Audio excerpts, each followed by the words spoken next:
નમસ્કાર, મારું નામ ફરહા છે. સુરતમાં યશવી ફાઉન્ડેશન દ્વારા આયોજિત કરેલ સમૂહ લગ્નમાં અમે નોંધણી કરાવી હતી. અમે હિન્દુ કે મુસ્લિમ સમાજની લાગણી દુભાવવાનો કોઈ પ્રયાસ કર્યો નથી. અમે ફક્ત અમારા લગ્ન થાય એવા શુભ આશયથી યશવી ફાઉન્ડેશનમાં ગયા હતા.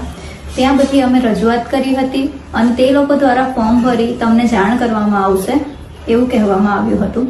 ત્યારબાદ ગ્રુપમાં એડ કરી તેમજ યશવી ફાઉન્ડેશન દ્વારા જાતે ફોન કરીને અમને જણાવવામાં આવ્યું હતું કે તમારું ફોર્મ સિલેક્ટ થઈ ગયું છે અને 14 માર્ચે તમારા લગ્ન કરાવવામાં આવશે.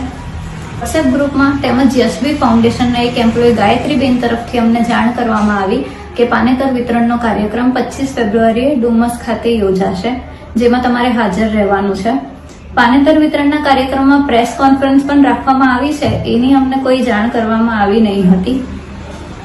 ત્યાં પહોંચ્યાની સાથે થોડી જ વારમાં યશવી ફાઉન્ડેશનના ગાયત્રીબેન દ્વારા કહેવામાં આવ્યું કે તમારે એક ઇન્ટરવ્યુ આપવું પડશે,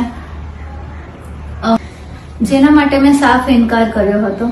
તે છતાં જૂઠા દિલાસા અને લાગણીનો આશય લઈને તેમણે અમને કહ્યું કે અમે તમારા માટે આટલું બધું કરીએ છીએ તો તમારે પણ આટલું તો કરવું જ પડશે અને એક જ વ્યક્તિ બસ તમને બે ત્રણ સવાલ કરશે, એના તમારે જવાબ આપવાના રહેશે એમ કહી એમની સાથે અમને સ્ટેજની પાછળના ભાગમાં લઈ જઈને ત્યાં સામેથી એમણે આવેલા પત્રકાર ભાઈઓને કહ્યું કે હિન્દુ મુસ્લિમ યુવક યુવતી છે તો તમે વિડીયો લઈ લો, તમને એક સારી લીડ મળશે. ત્યારબાદ સતત 2 દિવસ તમામ ચેનલ, સોશિયલ મીડિયા તેમજ ન્યૂઝપેપરમાં પણ આ ઇન્ટરવ્યુ આવ્યું હતું અને લોકોએ ઘણી સારી ખરાબ ટિપ્પણી કરી. ઘણી નકારાત્મક ટિપ્પણો જોઈ જ્યારે અમે લોકોએ યશવી ફાઉન્ડેશનની ઓફિસની મુલાકાત લીધી. ત્યાં ગાયત્રીબેન તેમજ ટીમ દ્વારા આમાં અમે કંઈ નહીં કરી શકીએ અને અમારી કોઈ જવાબદારી નથી અને તેમજ અત્યારે અમારા કોઈ પણ ઉપર હાલમાં હાજર ન હોવાને કારણે અમે તમને ફોન કરીને જણાવશું એવું કહીને અમને ઘરે મોકલી આપ્યા હતા. ત્યારબાદ ચાલતા વિવાદોને કારણે અમે લગ્ન કરાવી ન શકીએ એમ તે લોકો દ્વારા સોશિયલ મીડિયા પર જાણ કરવામાં આવી હતી, જેની અમને કોઈ જાણ એ લોકોએ કરી નથી અને આ રીતે એ લોકોએ પીછેહટ કરી લીધી છે.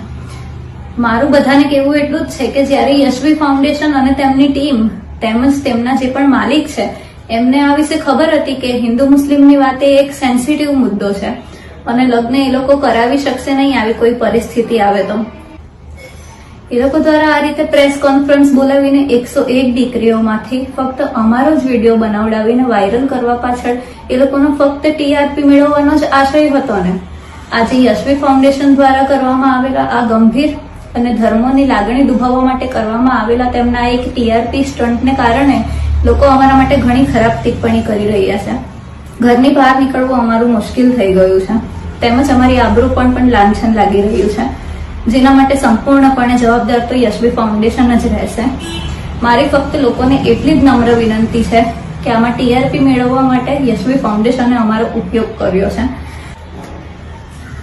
અને આવી દુવિધામાં મૂકીને પીછેહટ કરી છે. અમે અમારી જિંદગી બરબાદ કરવા માટે યશવી ફાઉન્ડેશનનો ખૂબ આભાર માનીએ છીએ અને સાથે જ બીજી કોઈ પણ દીકરી સાથે ટીઆરપી મેળવવા માટે આવું ન કરે એના માટે પણ હું વિનંતી કરું છું.